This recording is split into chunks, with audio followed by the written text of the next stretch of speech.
აჭარის უმაღლეს საბჭოში რიგარეში სესია გაიმართა. დღის წესრიგში 6 საკითხი იდგა. სესიაზე 6-ვე მათგანი დამტკიცდა. უმაღლესი საბჭოს თანამშრომლები თანამდებობებზე ხელშეკრულების საფუძველზე აღარ დაინიშნებიან, გაიზრდება საშტატო ერთეულები. კომისიის ხდომის გაცდენის შემთხვევაში ამოქმედება ფინანსური საჯარიმო სანქციები. თუ კი უმაღლესი საბჭოს დეპუტატი კომისიის ხდომაზე არ გამოცხადდება ერთხელ და პლენარულ ხდომაზე არ გამოცხადდება ორჯერ, ეს იწვევს ავტომატურ რეჟიმში ფინანსურ სანქციას.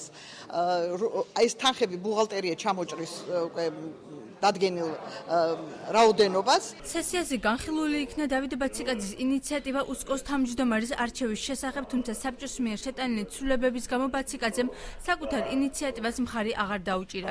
მისი გაღიზიანება იმან გამოიწვია, რომ ცვლილების შემდეგ შესაძლებელი გახდა კანდიდატად პოლიტიკური პირი იყოს წარდგენილი. ინიციატივას წინააღმდეგობა მოჰყვა უმცირესობის წარმომადგენლებისაგან, თუმცა საკითხი მაინც დამტკიცდა.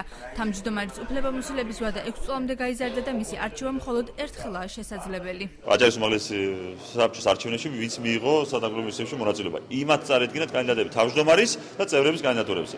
რაც ჩემთვის დასანანად, ასე ვიტყვი, უმაღლესი საბჭომ შეცვალა ამ შემთხვევაში და დაამატეს პოლიტიკური პარტიები, რასაც მე არ ვეთანხმები და ეს არ იყო ჩემი ინიციატივა. ეს იყო არასწორი პროექტი, არასწორი კანონი, ამის მიღება მე ვფიქრობ ეხლა იყო ძალიან ნაჩქარევი და მანამდე სანამ საარჩევნო ექსპერტიზის კონე საერთაშორისო და ადგილობრივი ორგანიზაციები არ იმსჯელებდნენ ამ საკითხს ქვეყნის მასშტაბით, ზოგადად საარჩევნო რეფორმასთან დაკავშირებით. რაც შეეხება აჭარის ტელევიზიის სტატუსს, აქ 21-ვე დეპუტატმა მხარი აჭარის ტელევიზიის რეგიონული მაუწყებლის სტატუსით მუშაობის გაგრძელებას დაუჭირა. ეს არის დამოუკიდებელი ტელევიზია.